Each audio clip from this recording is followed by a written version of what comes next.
Selamat datang di pembahasan mendalam kita hari ini. Kita akan menyelami sisi gelap internet lewat kisah seorang remaja yang cerdik banget, tapi ya kepintarannya dipakai buat kejahatan. Sumber kita kali ini dari transkrip video investigasi yang merinci skema pemerasan canggih, pakai iklan di situs dewasa. Betul sekali. Ini cerita yang cukup bikin geleng-geleng kepala sebenarnya. Coba Anda bayangkan ya, lagi browsing, santai gitu kan, lalu tiba-tiba layar komputer Anda blank, terkunci total. Muncul logo polisi, ada tuduhan kejahatan serius soal konten dewasa, dan ujung-ujungnya minta tebusan. Ini bukan fiksi loh, ini nyata, banyak yang kena. Dan yang paling mencengangkan, mungkin ya, salah satu otak di balik skema ransomware skala besar ini, itu Zane Kaiser. Umurnya baru 17 tahun waktu itu, dari London. Ini bukan sekedar malware biasa. Beda, ada unsur rekayasa sosial yang kuat banget. Dia manfaatin rasa malu, rasa takut korban. Itu yang bikin efektif sekaligus mengerikan gitu. Oke, menarik nih. Mari kita kupas tuntas kasus ini. Misi kita ya, memahami gimana Zane, seorang mahasiswa komputer, bisa jadi dalang operasi jutaan dolar ini. Teknologi apa sih yang dia pakai dari pasar gelap internet? Dan gimana akhirnya dia ketangkap? Kita lihat gimana emosi manusia bisa jadi senjata di dunia maya. Kita mulai dari dasar dulu kali ya. Apa sih sebenarnya ransomware itu? Kan beda nih sama malware lain, yang biasanya sembunyi-sembunyi. Kalau ini malah terang-terangan. Tepat sekali. Tujuan utamanya yaitu mengunci komputer Anda. Bikin nggak bisa dipakai sama sekali. Lalu, ya jelas minta tebusan. Biasanya kan kita dengar targetnya perusahaan gede atau pemerintah. Tapi kasus Zane ini unik. Dia nargetin individu, orang biasa di rumahnya. Jadi rasanya lebih personal, lebih mengancam gitu. Nah, tokoh utamanya ini, Zane Kaiser. Siapa dia sebenarnya? Tahun 2011, dia baru 17 tahun. Tinggal sama orang tuanya di London Timur. Dan tercatat sebagai mahasiswa ilmu komputer di City University London. Potensinya gede berarti ya? Ironisnya, kampusnya itu punya reputasi bagus loh. Banyak ngeluarin ahli keamanan siber. Zane ini punya modal lah buat karir bagus di bidang infosec. Tapi dia malah milih jalur kriminal, pakai keahliannya buat ya, hal yang salah. Internet itu ada semacam pasar swalayan ya. Bisa sewa peretas, beli malware, data curian, wah macam-macam lah. Salah satu alat yang populer waktu itu namanya Angler, Exploit Kit. Betul. Angler ini kemungkinan sih buatan Rusia, ya. Fungsinya itu kayak kunci pas serbaguna gitu, buat bobol sistem. Jadi, pas Anda diarahkan ke situs web berbahaya yang pakai Angler Kit, ini otomatis mindai komputer Anda, nyari celah keamanan, biasanya di software umum yang mungkin udah usang, kayak Flash Player, Java. Oh, jadi kayak nyari pintu rumah yang nggak dikunci gitu ya? Persis. Begitu Angler nemu celah, dia langsung nyusup masuk. Salah satu tekniknya ada yang canggih tuh, namanya use after free. Intinya sih, dia manfaatin memori komputer yang udah kosong buat disisipi perintah jahat. Angler ini pokoknya alat pembobol yang efisien lah. Nah, setelah berhasil masuk, dia jalanin payload. Muatannya bisa macam-macam. Curi data, jadiin botnet, atau ya kayak kasus Zane ini, pasang ransomware. Dan Zane ngeliat potensi duit gede di Angler ini ya. Dia aktif di forum-forum peretas, pakai nama K1Eng. Punya ide besar dia. Terus dia berhasil kontak pembuat Angler di Rusia, nawarin kerjasama. Dan dia berhasil meyakinkan mereka. Zane ini punya skill rekayasa sosial. Bahasa Inggrisnya fasih, terus dia paham industri iklan online. Itu modal penting buat nyebarin malware kan? Dia usulin bagi hasil, pihak Rusia setuju. Zane dapat akses ke Angler. Tapi dia butuh senjata buat dipasang kalau Angler udah berhasil masuk. Senjatanya itu ransomware namanya Reviton. Katanya ganas ya Reviton ini, bisa enkripsi seluruh hard drive. Betul. Nggak main-main. Satu-satunya cara buka kunci, ya bayar tebusan. Jadi Angler itu ibarat pembuka pintunya, Reviton bom waktu di dalamnya. Sekarang bagian paling liciknya ini, gimana caranya dia giring korban ke situs Angler itu? Idenya, pasang iklan di situs porno populer. Itu tadi yang disebut. Malvertising, iklan jahat. Malvertising. Kenapa harus situs porno? Nah, ini nyambung ke senjatanya tadi, Reviton. Reviton itu dikenal juga sebagai virus polisi atau virus FBI. Jadi pas nginfeksi, dia nampilin pesan palsu, pakai logo polisi beneran, nuduh korban akses konten ilegal, bahkan pornografi anak. Ini taktik rekayasa sosial klasik. Pinjam otoritas palsu, terus tekan titik lemah korban. Rasa malu, takut, kena semua. Wah, jadi targetnya orang yang emang lagi buka situs porno, terus ditakut-takutin pakai tuduhan yang nyambung sama aktivitasnya itu. Pantesan korbannya panik ya, malu kalau ketahuan. Jadi pengen cepet beres, bayar aja deh gitu ya. Wah, licik banget. Untuk jalanin malvertising ini, Zain nyamar jadi pengiklan sah. Dibantu identitas palsu dari rekan Rusianya, dia ikut lelang real time buat slot iklan premium di situs-situs dewasa gede. Saingan sama pengiklan beneran. Jadi dia kayak beli klik dari pengunjung situs porno. Sekali klik, korban langsung diarahkan ke situs jebakan angler. Proses infeksi dimulai. Perlu diingat juga ya, malvertising ini masalah serius loh. Bahkan situs berita gede kayak New York Times saja pernah kecolongan iklan beginian. Terus, kenapa antivirus sering nggak bisa nangkal angler ini? Pertama ya, banyak pengguna nggak disiplin. Nggak update software, nggak update antivirus. Kedua, pembuat angler ini lihai banget. Mereka terus gonta-ganti domain, alamat IP, enkripsi lalu lintas data, terus tampilan malware-nya juga diubah-ubah biar lolos deteksi. Mereka bahkan punya zero-day vulnerability buat Flash waktu itu. Celah yang Adobe sendiri belum tahu, jadi ya sangat siluman. Pesan dari Reviton itu juga dirancang biar meyakinkan banget ya. Ada logo FBI, tuduhan pelanggaran hukum. Iya, bahkan nampilin alamat IP sama nama komputer korban. Plus ancaman lapor ke ISP, penyedia internet Anda. Ancamannya denda ratusan ribu dolar atau penjara. Berat kan? Lalu ditawarin solusi gampang.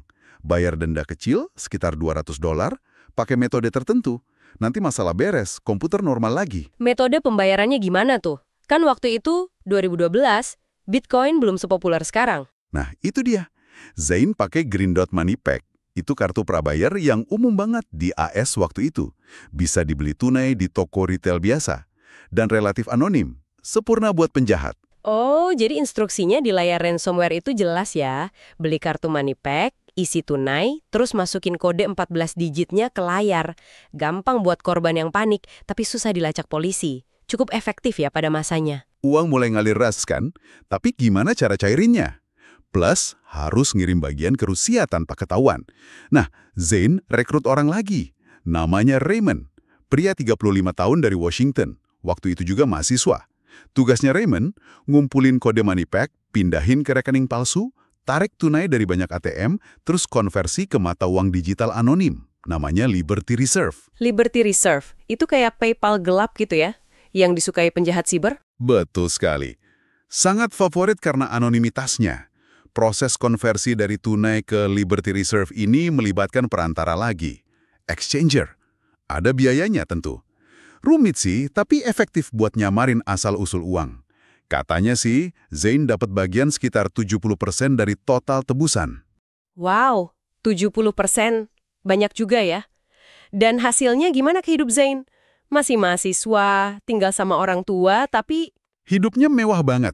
Jam tangan ribuan pound, nginep di hotel mahal, pesta-pesta, narkoba, judi besar-besaran. Kabarnya sampai 70.000 pound di kasino. Gila ya. Dia nyembunyiin sumber uangnya dari semua orang. Nggak ada yang tahu. Sementara itu, ada pergerakan dari polisi nggak? Ada. Polisi Spanyol mulai kebanjiran laporan soal Revitron. Lewat operasi ransom akhir 2012 atau awal 2013, mereka berhasil nangkap geng pembuat Revitron di Spanyol. Tapi, ternyata ini grup yang beda. Bukan yang kerja sama langsung sama Zain dan rekan Rusianya. Jadi ya, operasi Zain tetap jalan lancar. Besar datang Mei 2013, pemerintah AS nutup paksa Liberty Reserve karena jadi sarang pencucian uang skala masif, 6 miliar dolar.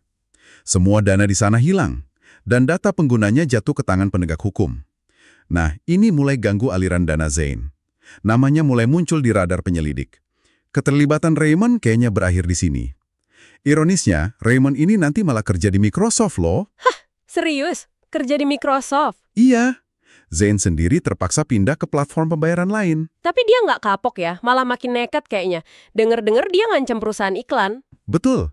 Pas beberapa perusahaan iklan mulai curiga, dia nggak segan ngancam balik. Ke salah satu direktur dia bilang, mending kita kerjasama. Kalau enggak, servermu saya hancurin. Dan itu beneran dilakuin? Beneran. Dia lancarin serangan DDoS, Distributed Denial of Service. Skalanya besar, ke situs perusahaan iklan yang nolak dia. Tujuannya murni balas dendam, mau melumpuhkan bisnis mereka. Serangan ini katanya merugikan perusahaan itu setidaknya 500.000 pound. Gara-gara laporan serangan DDoS ini, akhirnya Zain ketangkap pertama kali ya, Juli 2014. Iya, tapi dilepas lagi. Buktinya belum cukup kuat waktu itu. Tapi National Crime Agency, NCA, Inggris, semacam FBI-nya Inggris, udah mulai ngawasin dia secara intensif. Terus penangkapan kedua kapan? Februari 2017, NCA udah punya cukup bukti. Sebagian besar dari data Liberty Reserve yang disita itu. Mereka tangkap Zain lagi, sita MacBook Pro-nya. Komputernya dienkripsi berlapis-lapis. Canggih. Tapi tim forensik digital NCA lebih canggih lagi. Berhasil dibongkar. Dan di dalamnya, ketemu apa aja? Wah, harta karun bukti. Ribuan log chat, catatan transaksi, detail. Bahkan ada screenshot dashboard kontrol malware-nya. Kelihatan pendapatannya berapa? Misalnya, $14.000 cuma dalam sebulan di Juli 2014. Udah nggak bisa ngelak lagi dia. NCA ngasih perkiraan skala operasinya. Luar biasa gedenya.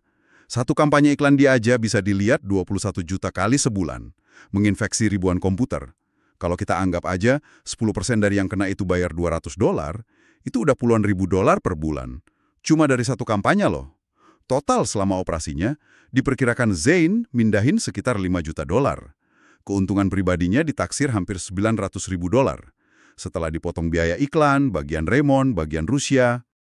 Gila juga ya angkanya. Terus gimana nasib Remon, si pencuci uang tadi? Remon didakwa di Florida Maret 2018. Dia ngaku bersalah atas pencucian uang sekitar $93.000. Dihukum 18 bulan penjara. Microsoft, tempat dia kerja waktu itu, nggak mau komentar. Nah, Zain sendiri gimana sidangnya? Sidang Zain di Inggris sempat ketunda. Alasannya masalah kesehatan mental.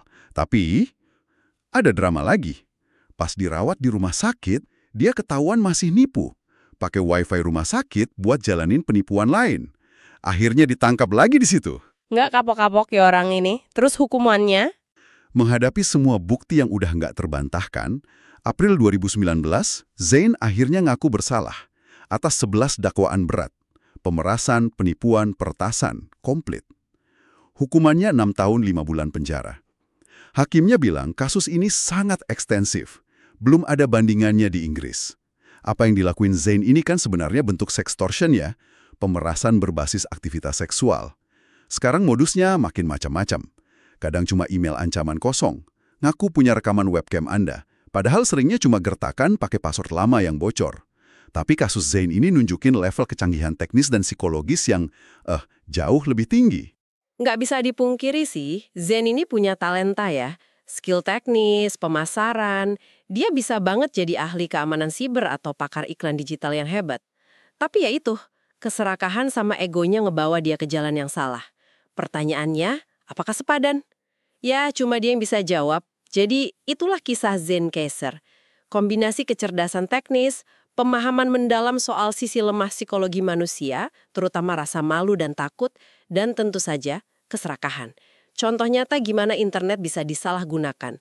Dampaknya bisa merusak secara masif. Kasus ini kan terjadi di era ketika pembayaran anonim kayak Liberty Reserve sama MoneyPig lagi jaya ya. Ini jadi memunculkan pertanyaan menarik buat Anda renungkan nih. Dengan maraknya mata uang kripto dan metode pembayaran digital canggih lainnya sekarang, gimana lanskap kejahatan siber dan tantangan buat penegak hukum berubah? Apakah ngelacak aliran dana ilegal di dunia maya sekarang jadi lebih gampang? Atau justru makin rumit dibanding era Zain Kaiser dulu? Betul juga. Sesuatu untuk kita pikirkan bersama ya. Terima kasih sudah menyimak pembahasan mendalam kita kali ini. Sampai jumpa di penelusuran berikutnya.